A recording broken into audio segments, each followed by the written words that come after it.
Well, as we're sitting here at LTV on this beautiful morning, Monday morning, November 4th, year 2024, here with the Hello Hello Show. And my name is Haim Mizrahi, continuing with the tradition of public access and the tradition of the Hello Hello Show that's been on the air since 1980. Of course, not to fail to mention the contribution by Fraser Dougherty and Francis Ann. Um, um, and of course a huge group of followers such as yourselves out there that make it your business to enhance and fortify this concept called public access. And you know what, I cannot be more convinced and reassured of the values and of the privilege that we face by having this kind of entity available, especially as we approach the elections tomorrow. And compared to my past history and my involvement with politics and thinking about politics and speaking of politics, it's been almost 6 years that I haven't uttered a word of politics or any desire to place an opinion, unless it's a philosophical and maybe spiritual and maybe just kind of artistic outlook on how we are um, been treated or mistreated, or however you want to look at it when it comes to your interpretation of what the situation on the surface is all about. It's easy to say that. First of all, I you know that my emphasis is art, and because I have proven to myself through my own personal, intimate journey with the world of art, and being an artist myself on more than one medium, enjoying the ability, the opportunity, and the possibility of cross implementation between the various mediums that I have direct engagement, artistic engagement with. So I always bring it to the forefront. My confidence, as far as standing in front of a canvas and not having all these basic issues that any other um, artist would experience, for that sake, I can't say that I didn't in the early stages of my attempt to define myself as such and as one. And then vis-a-vis this feeling and this ability, I can really pursue and I can really, you know, initiate an engagement and initiate an interaction, therefore, and initiate a discussion, and sometimes when I sit here and I speak my piece, I feel that this is a discussion. I kind of hear myself say something and I immediately respond, and I respond to something that I heard from my own self, and then myself that responds to what it is that was heard from me towards that which will be a reaction, and artistic back and forth. Uh, of course, bringing into the equation head games. Americans, we invented head games in order to be prolific, to maintain that level, that degree of conviction, and uh, head games for the sake of advancing yourself from point A to point B, and so forth. So guess what? When you prevail, your immediate vicinity feels the impact of it. It feels the sounds and the sensations that it produces.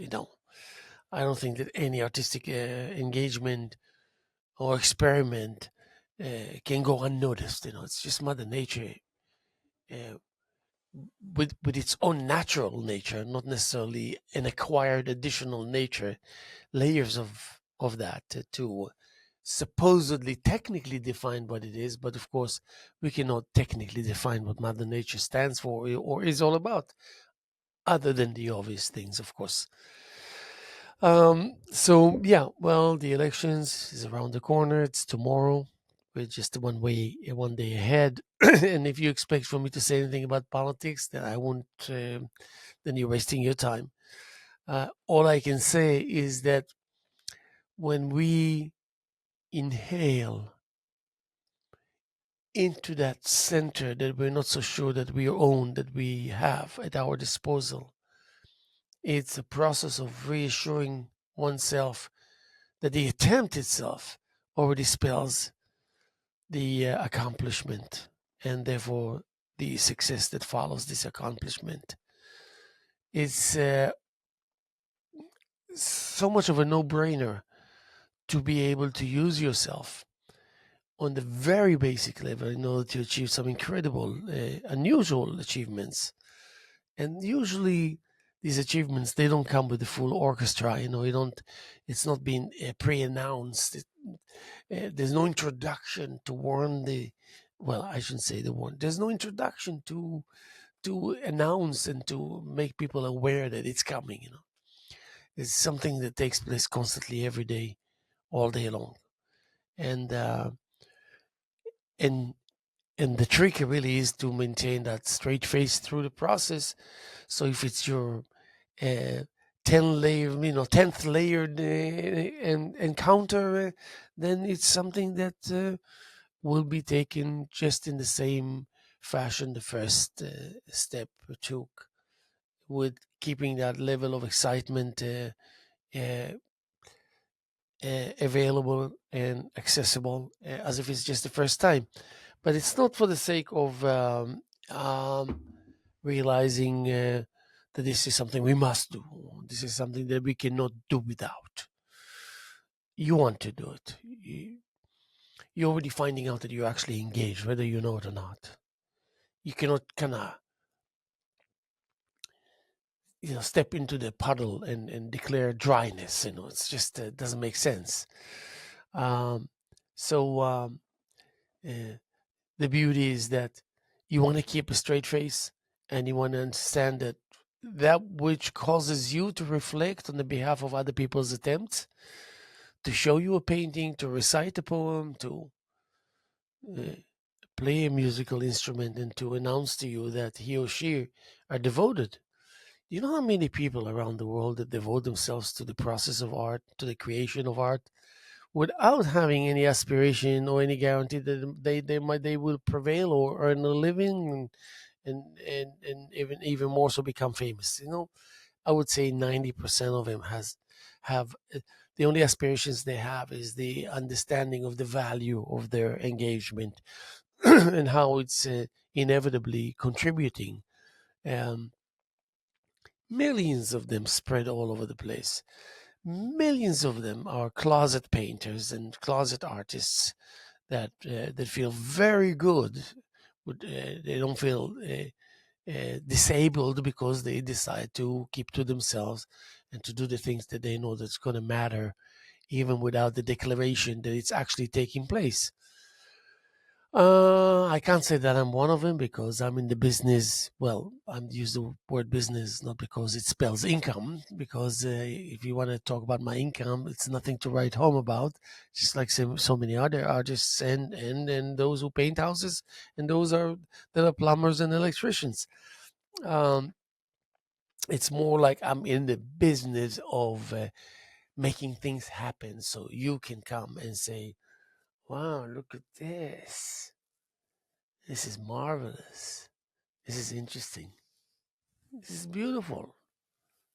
And take away these sensations with you, and maybe reflect at some point whether you plan it to be so, or whether you'll be surprised by the fact that it just comes to your mind, and it has something to do directly with something that earlier that day you encountered, because you made it your business to go to a gallery or to an opening, or to accommodate a friend and support. And then by doing so, you found yourself saying, "Wait a second, but this is really good.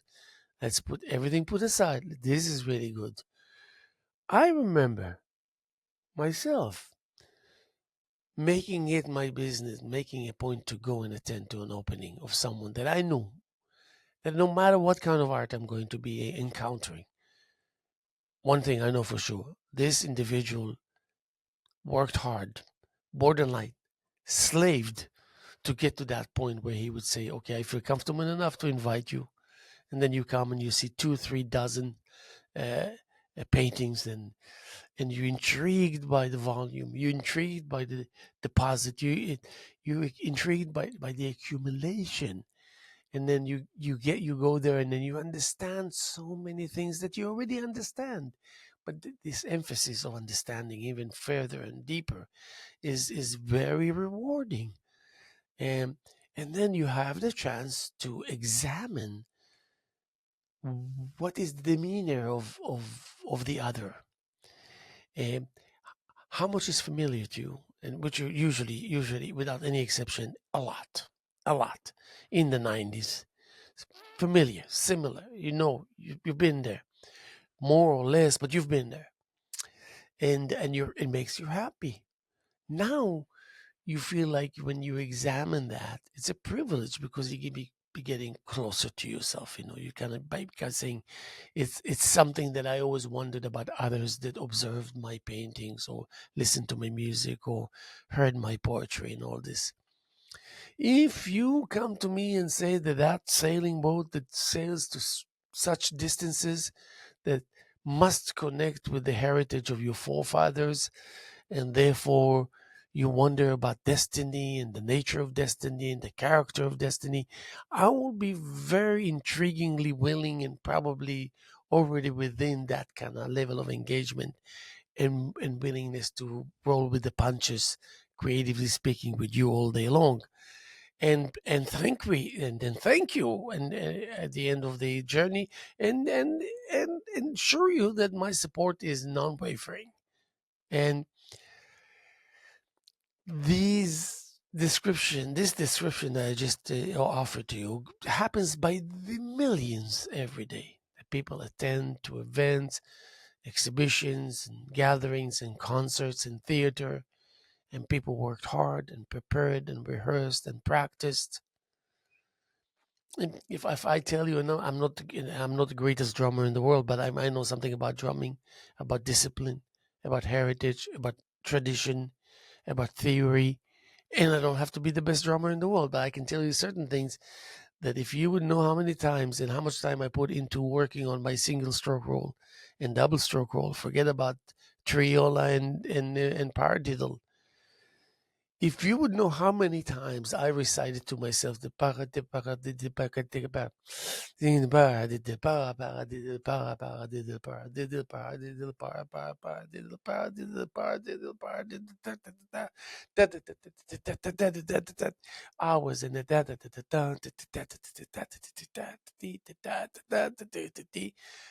and hours and hours, but not obsessed or anything. It's just doing it, believing that this is something that you need, that's good for you, and something that not only will make you, let's say, a better drummer for that sake, but also just a more of a kind of sensitive artist altogether, all around. And then, of course, guess what? When this happens, when you progress, when you add, when you achieve, when you break through, the world feels it and acknowledges it, realizes it, notices it, and also there's just like I forget about the kind of inspiration.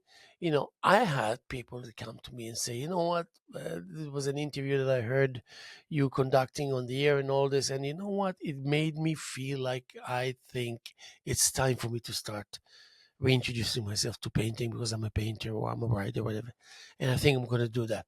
Now I was looking at these people, and these are people that I know, and I said, wow, I cannot believe that this individual that I know so well, or that I know, period, just approached me and told me, listen, you made me feel in a certain way that made me think that not maybe it's a good idea, that it's definitely a good idea for me to reintroduce myself to the process that is so much who I am. And this happens by the millions. I'm just describing you something that happens to me here and there. Once a month, I bump into someone that tells twice a month, but twice a month is twice too many. Even it's a privilege. It's a wonderful thing, wonderful feeling for the artist himself also. But millions of occurrences like this take place to pile up and to make make not and become a meaningful message and a meaningful point of reference, um, a trigger of statements and conclusions, a trigger of hope in the hearts of people. You know what? People do think about hope, as cliche as it may sound, or might be, or might feel. It doesn't matter. It's one and the same. Hope is hope is hope is hope. And there's just the stuff that you can do for it to expedite it, to enhance it. There's just like the good vibes and the positive energy that you insert into it and have available. So many things. Thinking and knowing that millions like you do it all the time, on daily basis, everywhere. You go to any town, any place, any location, any, at least in the United States, and I dare say the world. There's always an exhibition somewhere. There's always an attempt by a band to play music, original or otherwise, and there's always some kind of a miniature, small, unnoticed theater of an outfit of small groups that make it their business to learn the lines, to improve their skills of acting, to yearn towards that moment of interaction and coming together with the warmth of their presence and understanding what it stands for, the goodwill by people to say, you know what, I know you, I don't know you, it doesn't matter, I'm here and I'm here. That spells support. And then immediately what you have to offer is being uh, tripled. Forget about quality and intensity, just numbers. You just like you feel like you uh, operate um, uh, on different stages with the same message, and then you're reminded by yourself and by your action that there are millions are doing it around the world constantly. It's not like, oh, they did it or they're doing this, they don't do it anymore. Ongoingly, all the time. And those villains that we like to believe that they're the accurate story of history, the likes of Stalin and Hitler and who knows, even if you say Napoleon and Alexander the Great. Alexander the Great wasn't great at all. He was a vicious killer, and he was a disturbed young, late teenagehood that did not, that concept did not exist then. They just had this psychopath go around and at his early 20s already conquered three-quarters of the world. Can you explain to me what's so great about that? Can you explain to me what's so great about the conquering and the murdering and the killing of the wars that happened under the rule of Napoleon Bonaparte? I mean, what's so great about him? You know, um, what's so great? Alexander the Great. Because what? Because we worship the battlefield, uh, wanting to ignore that the battlefield comes without the blood, just with some kind of this disturbance of vibration, and it comes and goes, and eventually it goes without coming back or something. That's like fiction. The only hope that I have is knowing that we, no matter what, we know what's right and what's wrong, and we know when we fail in acting the way we're supposed to, because we catch ourselves and we see ourselves in a transparent fashion where we stand. What do we stand for? How do we go about it? How much of effort we put in place? How genuine are we? How honest are we? And how trustworthy are we? These questions are healthy ones, and they come only mainly to enhance your achievements, but it won't be accompanied with any negative energy. That you don't have to do something wrong in order to achieve that position of power. So I don't know. When people say Alexander the Great, I said, I'm sorry, no, Alexander the killer, the vicious killer with blood all over him, blood of others. Nothing I'm not impressed by nothing.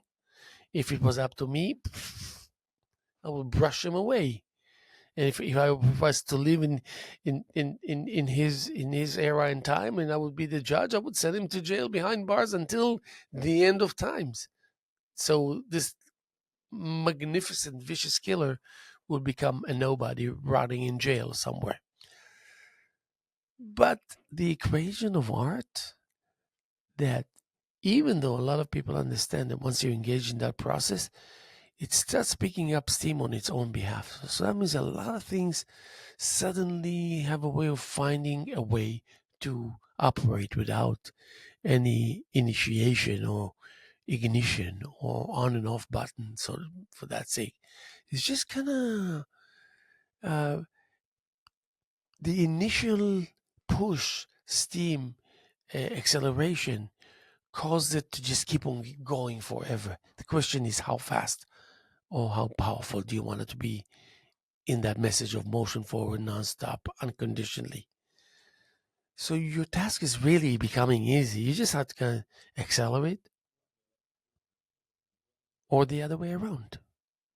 Accelerate, or the other way around. You don't have to wheel and deal with the details within the acceleration and the opposite of it. So that gives you time to write a poem,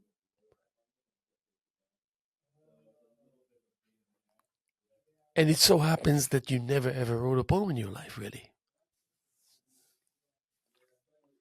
You can spend weeks and months with young kids in school in trying to decipher what it really means, a poem. Nevertheless, to write a poem, nevertheless, to understand the importance of the poem, and nevertheless, to tackle and to acknowledge the difficulties, technical difficulties.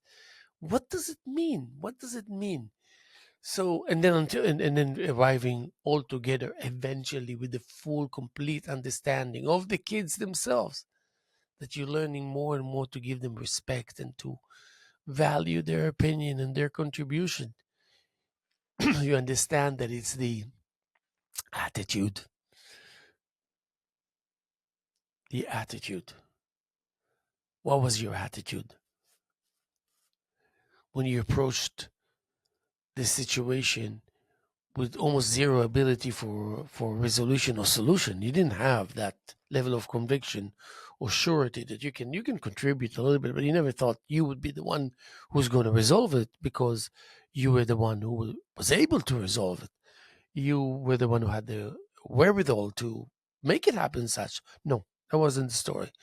You just knew that you wanted to do a touch and go, and in addition to all the rest of the engagements in the world, your contribution will be acceptable with gratitude, but it won't be like the, you're not going to kind of come in front of the queen and give him the document that will put an end to whatever it is there, and everybody would look at you and say thank you, feed him, uh, um, and send him on his merry way with a little fortune to show him our gratitude. It's more controlled, it's more refined, it's more pinpointed, it's more focused, it's more detail oriented, and you happen to be in the midst of it. So the attitude is the kind of way to bypass all these instances that certain things happen that just causes you delay that you cannot afford, you know, because with the first delay that takes place, so much is being compromised.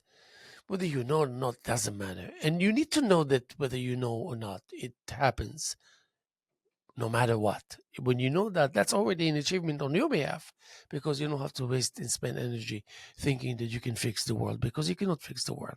You can fix certain things. You can fix things, and in addition to other millions of people that try and give their best joining together, then you can fix the world. That's understandable. But I don't feel like I need to carry the weight of that frustration that the world has been creating on the behalf of ignoring and complacency and indecisiveness and wishy-washiness and doubt and whatnot. Not that certain things are not good, if as long as we can control and say, okay, let's bring it this closer to our immediate vicinity. let it speak its piece, let us go through it, and then we'll send it forth because we got so much in waiting. And so our concern will be that we cannot get rid of it. We won't be able to get rid of it once we kind of invite it into our immediate vicinity because it might claim control in ways that we never contemplated or thought that is possible, and there would be almost an impossibility to get rid of it. Who needs adding complications and obstacles to the process of trying to get rid of obstacles and and challenging factors that are absolutely unnecessary because there's so much understanding on the surface that has been achieved by you along the years, along the journeys, that you know really better than to find yourself in the midst of something up to no good. Say, no, I don't think so. I'm not going there. I'm not doing that. I'm not offering anything in order to a you know trigger anything that I don't want to have a part in or to have my name written in anywhere near it. You chose I mean you choose your battles now because you know better. And then you look around, you want to support your friends and say, hey, by the way, let me share something with you. And when you share something, that particular thing, then the other person suddenly knows something. And he knows mainly that he heard it from you. And because he has so much respect towards you, he knows better not to take you seriously. And the process of implementing and adapting takes place immediately. And guess what? If I can tell you the amount of times that I think about it now, when I first started in the mid 90s or something to paint paintings, late 90s or something, I never had anyone near me that would come and whisper to my ears and say, hey, listen, there's a better way of doing this. And this way that I can suggest to you and show you will save you so much hassle and energy and time and valuable time. No one. I never heard any whisper from nobody. I never hear anything other than whisper. Nothing. I only heard my voice or my heartbeats. I only heard the noise that my attempt to put things together creatively is out of none. That's the only thing I heard. And because I was in that early process and I wasn't sure. Wait a second. So that means that's good, or that means that's something that's not good, or whatever. Wasn't quite sure. When do I put the tag that says, inspected, good to go, send to consumer, something like that? Didn't know. I didn't have that. I had to really, really sit on it. And that meant that the process is unnecessarily becomes longer and longer and more tedious and more, just a mess, when you overwhelm your system and your energy, nothing other than just a mess will come to the surface. Just messy. You know what messy is? It's a mess. It's a mess. You know what a mess is? That means it takes away from your time because you need time to resolve it. You cannot put the mess on hold. You can, but then that's you don't want to know what can happen from that. But maybe you did that.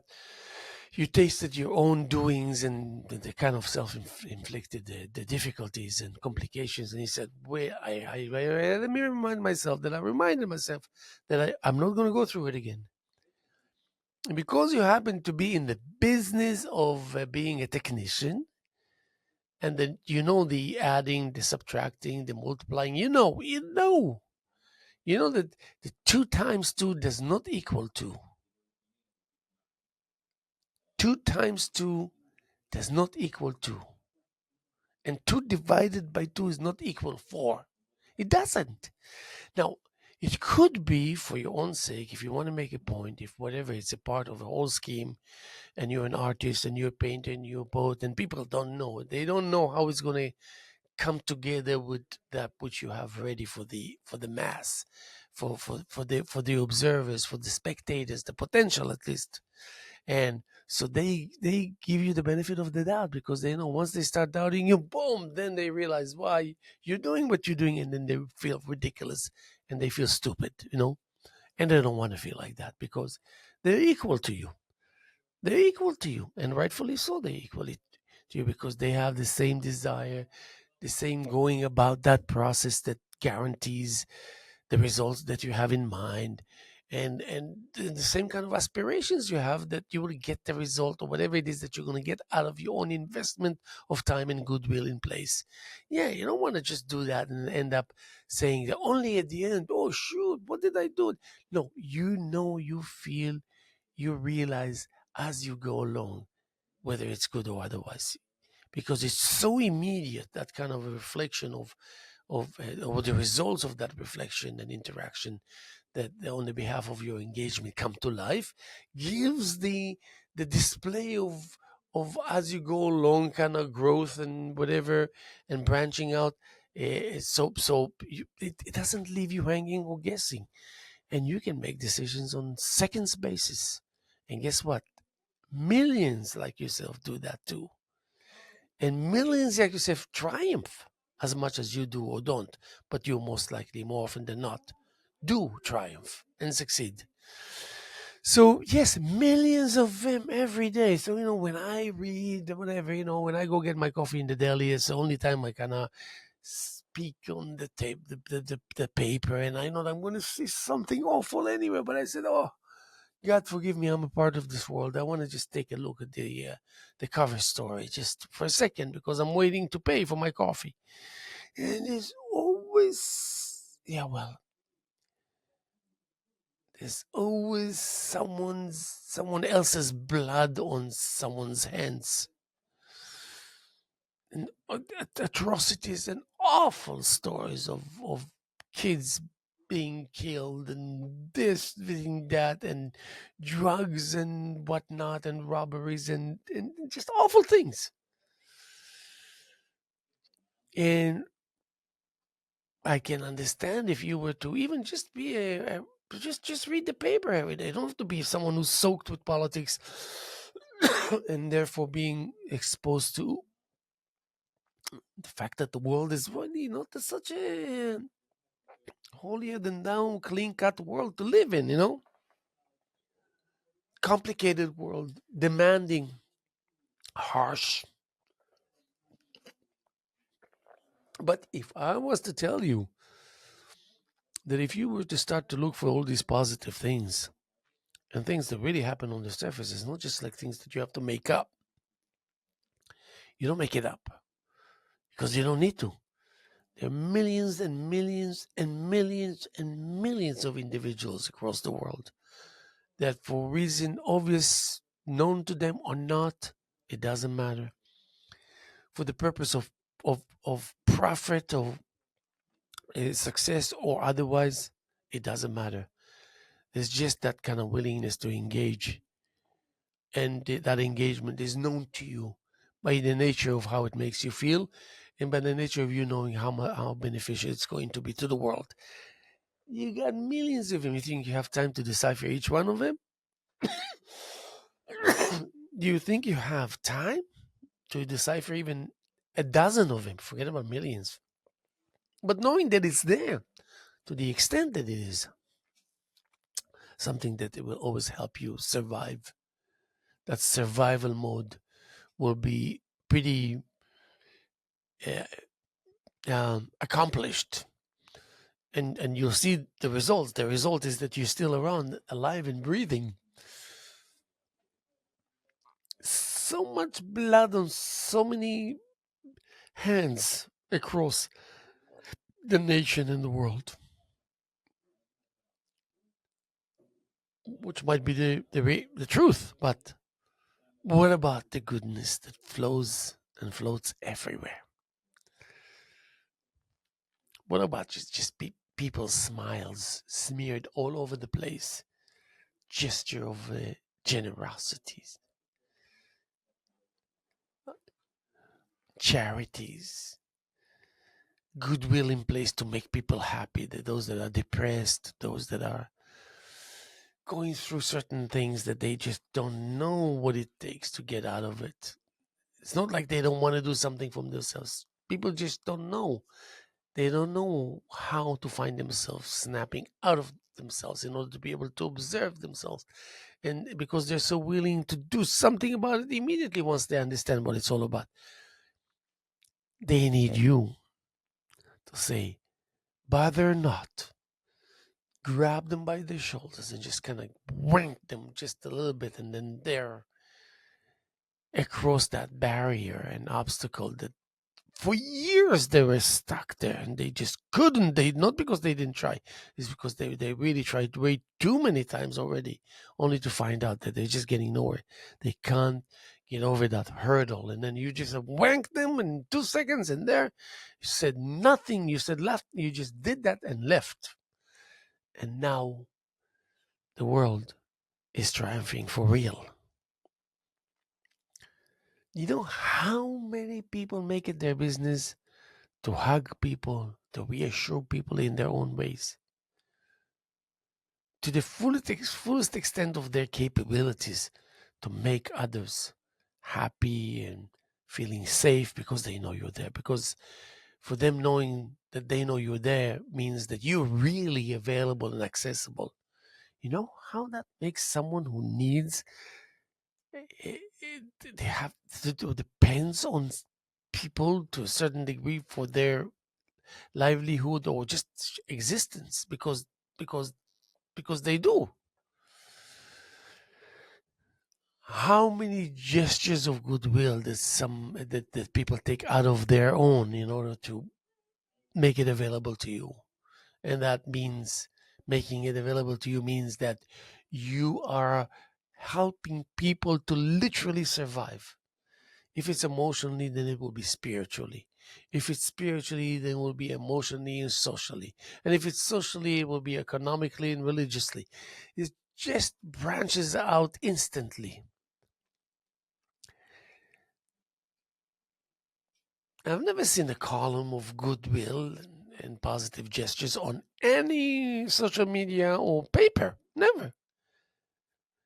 Something just as retarded as saying, well, excuse me, there is goodness. Because those who want to feed on aggression and violence and all this, they will call this act a retarded act, not me, because it will work against their self-justifying the accumulation of that which is so complex and aggressive and violent and vicious because it sells papers. I mean, give me, you know, I thought that by now, year 2024, we'll snap out of our attitude and behavior that is constructed according to what sells papers or what brings home likes.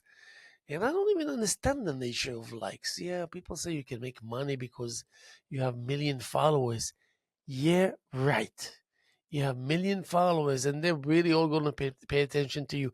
You think you're the world savior. You think that without your voice being heard, nothing can get in motion in the world. But I have news for you. Eh, Think again, because you're not. This is just like, like my father used to say, write a check for the bank of ice. He used to call it. He used to call it. I'll write you the most generous check in the world. By the time you get to the bank, that check will melt. You won't be able to cash it. Yes, the bank of ice, the ice bank. But yeah, I want to be on a serious note because we talk about people who work hard, people who try and do their best to be good people, good residents, good uh, citizens, good community participants, just good natured. They want to engage and they are engaged in good, and they look for the opportunities to be a part of an outfit that spells goodness, that spells contribution, that spells selflessness, and spells concern and care for these kind of aspects that need to be guarded, if not enhanced and um, uh, grow to become even more so than it already than it already is. And we're talking about nothing but goodness and positive energy. Yeah, it sounds cliche. Yeah, it sounds like, oh, let's give each other a hug, and then we are sure to be able to solve the problems of the world. Yeah, well, I mean, maybe it's right, but you cannot shake that feeling of obviousness, cliché-ness, whatever. And you feel like, well, I hope nobody that knows me sees me now. But it is the acknowledgement of that you accept upon yourself, that when you hear that thing that suggests common sense and logic and uh, uh, and goodwill, uh, and that willingness that is crispy clear to engage, uh, and to be able to cope with the desire. You have to cope with the desire that is fermenting and making itself evident in front of you, like right there. Uh, you need to be able to cope with it before you do anything further, whatever it is that's going to take place on the behalf of having that desire. So first willingness kicks in, and then the understanding of how you're going to go about really achieving it is by coping, because even the avalanche of goodness still doesn't lose its character as being an avalanche that's usually in the business of burying you alive. So guess what? If the avalanche of goodness will come your way and catch up with you, you'll be buried alive. If there won't be any instant, immediate rescue attempt, you'll be a goner. You will be a goner. An avalanche is an avalanche is an avalanche is an avalanche. It doesn't matter what title you give to the avalanche. If it's an avalanche, you are at risk of being buried alive. It's that simple. So even if you win the lottery and it's like 500 million people, $500 million, yeah. So it's, you know what $500 million is in terms of density? Just imagine all the $500 million bills will be dumped at you all at once. You'll be buried alive. There's no way you can recuperate or recover from it. You won't be able to move. Now, whoever prepared you for that moment? But do you know what, like $1 billion worth of cash in a room? That's this room full of boxes full of dollar bills. You know? Yeah. Yeah. So yes. Oh, let's party. Oh, can't breathe. Let's party, $1 billion. Oh.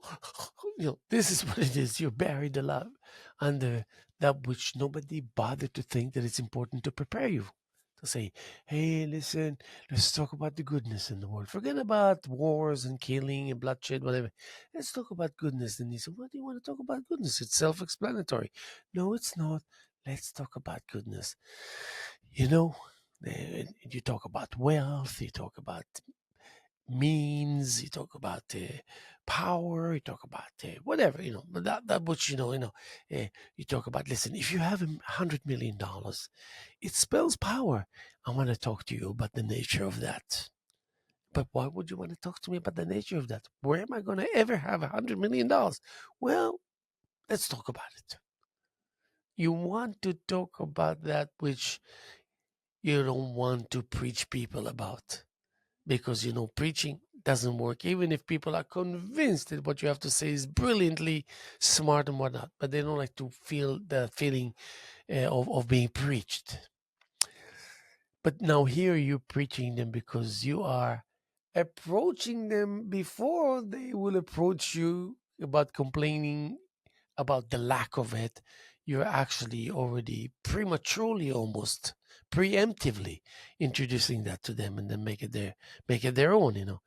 And then they run out of excuses. Do you know how, when certain elements are running out of excuses and suddenly they have the tools that they always declare or claim that they don't have, and that's why they justify their lack of doing or their whatever, uh, frozen mode emotionally and whatnot, running out of it. Suddenly they have to be creatively active.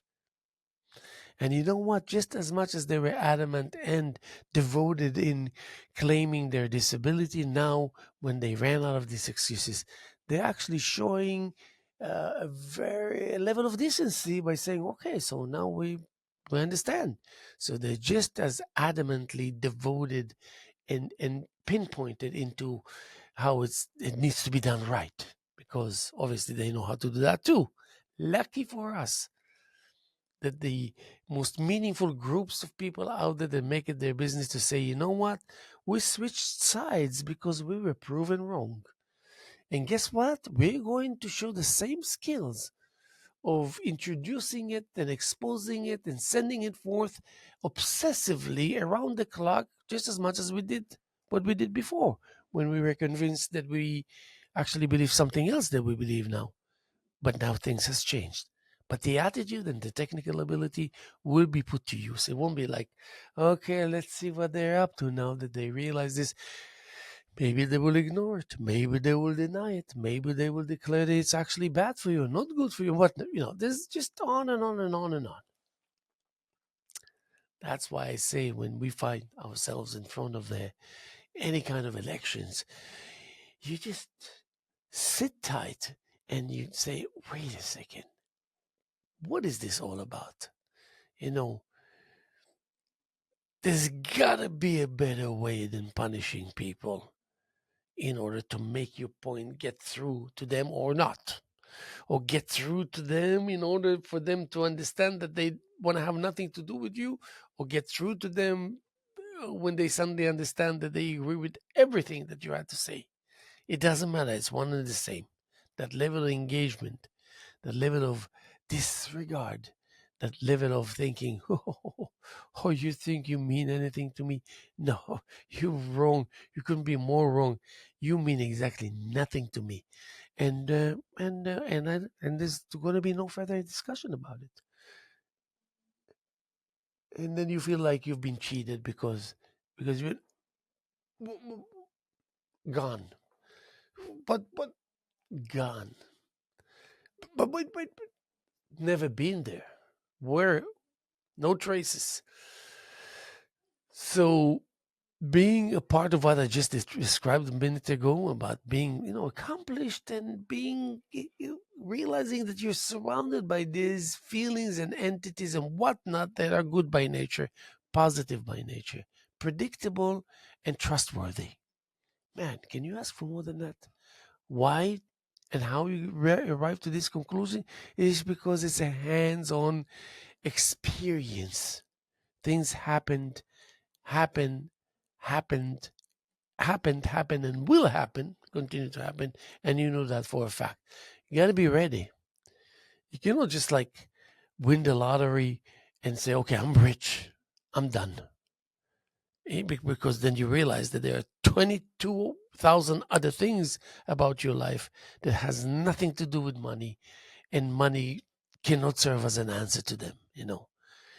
Even that that kind of depression coming and going into your life uh, is do you think that it says, oh, okay, I think we are liberated because we have $2 million in the bank account? No, it doesn't work this way.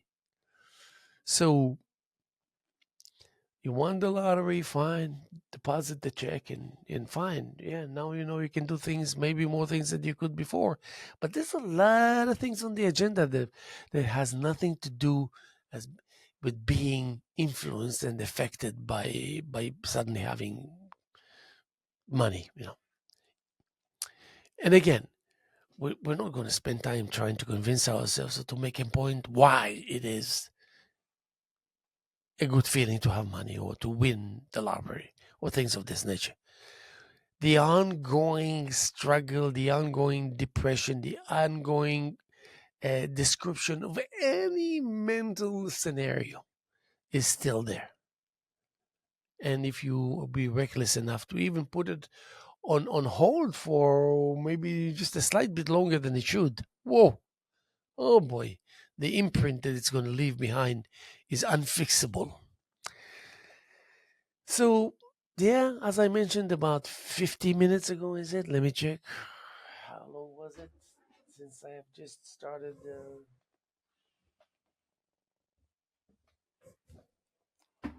Yes, almost an hour ago. My God.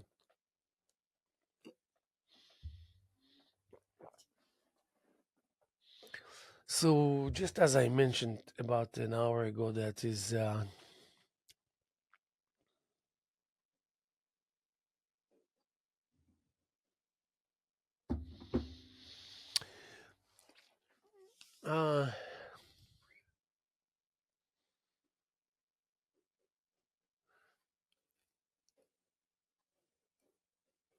the actual point of reference that you find out that coming from your own doings, like from within, and you know yourself to be someone who's not waiting to be inspired as a condition, or being involved with any type of condition, uh, in order to do this or to do that, to be able to do this or not to be able, therefore not to be able to do that.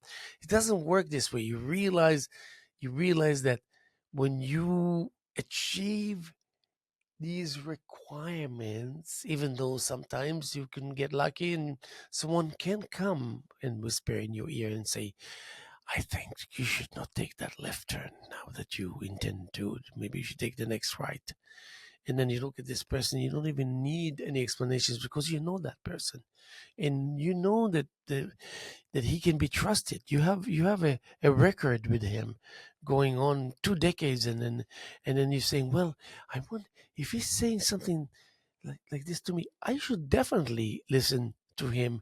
And then sure enough, you take that right turn, and then as you take the right turn, he's already waiting there for you and giving you, and discussing what he did not bother to discuss with you when he suggested that you should turn right rather than left, because he wanted you not to miss that turn. And then you were lucky enough to listen, smart enough to listen, fortunate enough to listen, lucky enough to have him around. And then again, and then with that comes the privilege, because it spells power. It spells something you did not have a minute ago, and something that happens to be by nature something that you really need, being the artist that you are. Forget about it. Fantastic combination. Then the real good news is that suddenly you feel an urge to do things artistically and creatively speaking that you've never done before, because you never thought really that that's who you are, or that you have what it takes. And why is it worthwhile to even wonder and wonder even more and further and deeper, if you know that, hey, your hands are full with already with that which is already taking place. You're trying to finish that painting. You're trying to finish that painting that is everything that will ever be for you. Just one painting. No, no, okay, I take it back. It's not one painting. It's a painting. It's a painting. It has no past and present and future. It has just kind of goodwill in place that's been fortified every second that goes by, whether you are participating in that second or not, whether it's indirectly or directly, it doesn't matter. It's just like one a an entity, a scenario, a blank canvas, a, the good old the old school writing pad with a heavy duty pen that leaks usually and whatnot. That is there. Is there. The poem is not there, but everything is there, including the poem. Now you realize that you're not an inventor. You're just a discoverer.